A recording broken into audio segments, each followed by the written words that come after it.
watch this topic in Hindi, skip the video to 2 minutes and 21 seconds.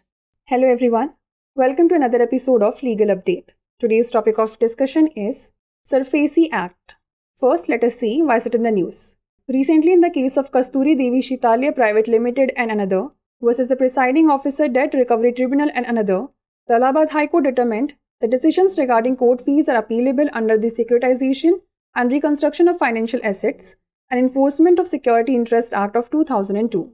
Let's look at the background of the case. Petitioners contested a debt recovery tribunal decision through writ jurisdiction.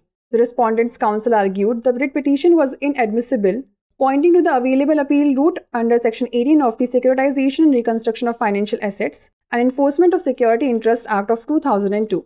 The petitioners' counsel contended that only orders issued under Section 17 of the SARFAESI Act could be appealed under Section 18 and not the order concerning the court fee from the miscellaneous application. Therefore, the petitioners' counsel claimed the writ petition was admissible as the court fee order wasn't subject to appeal under Section 18. The court's observation was as follows. The bench of Justice Ajit Kumar ruled that Section 18 of the SARFAESI Act, which deals with appeals, does not limit appeals to final orders only but also includes interlocutory orders. He stated that orders under Section 17, though potentially interlocutory, should still be subject to appeal under Section 18.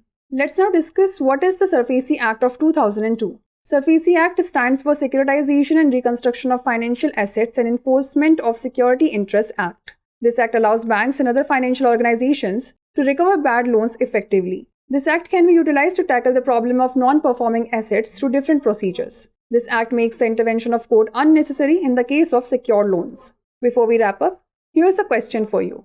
Which of the following are allowed to recover bad loans effectively under the SARFAESI Act? Money lenders, government, banks and financial institutions, or none of the above? Send the answer to this question in the comment section. Like, share and subscribe for more such content. नमस्कार, legal update programme में आपका स्वागत है। आज हमारी चर्चा का विषय है SARFAESI अधिनियम। सबसे पहले जान लेते हैं यह चर्चा में क्यों है।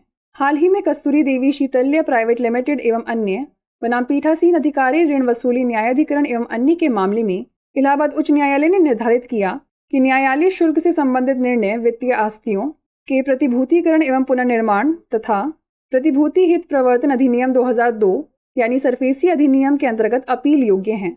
चलिए जान लेते हैं मामले की पृष्ठभूमि। याचिकाकर्ताओं ने ऋण वसूली न्यायाधिकरण के निर्णय को रिट क्षेत्राधिकार के माध्यम से चुनौती दी।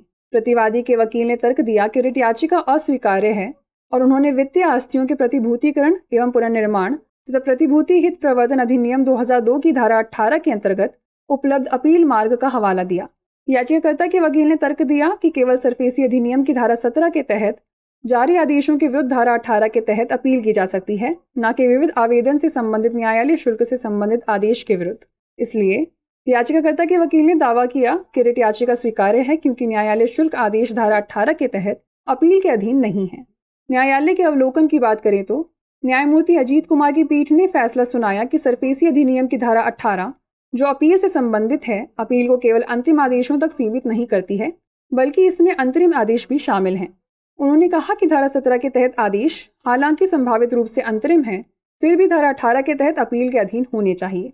चलिए अब जान लेते हैं SARFAESI अधिनियम 2002 क्या है। SARFAESI अधिनियम का अर्थ है वित्तीय आस्तियों का प्रतिभूतिकरण एवं पुनर्निर्माण तथा प्रतिभूति हित प्रवर्तन अधिनियम। यह अधिनियम बैंकों और अन्य वित्तीय संगठनों को खराब ऋणों की प्रभावी वसूली करने की अनुमति देता है। इस अधिनियम का उपयोग विभिन्न प्रक्रियाओं के माध्यम से गैर निष्पादित परिसंपत्तियों की समस्या से निपटने के लिए किया जा सकता है। यह अधिनियम सुरक्षित ऋण के मामले में न्यायालय का हस्तक्षेप अनावश्यक है। आइए अब नोट कर लेते हैं अभ्यास प्रश्न। निम्नलिखित में से किससे SARFAESI अधिनियम 2002 के तहत खराब ऋणों को प्रभावी ढंग से वसूलने की अनुमति है? साहूकारों, सरकार, बैंक और वित्तीय संस्थान या इनमें से कोई भी नहीं? इसका उत्तर हमें कमेंट सेक्शन में जरूर भेजिएगा। ऐसी और वीडियोस देखने के लिए लाइक, शेयर और सब्सक्राइब करना ना भूलें। धन्यवाद।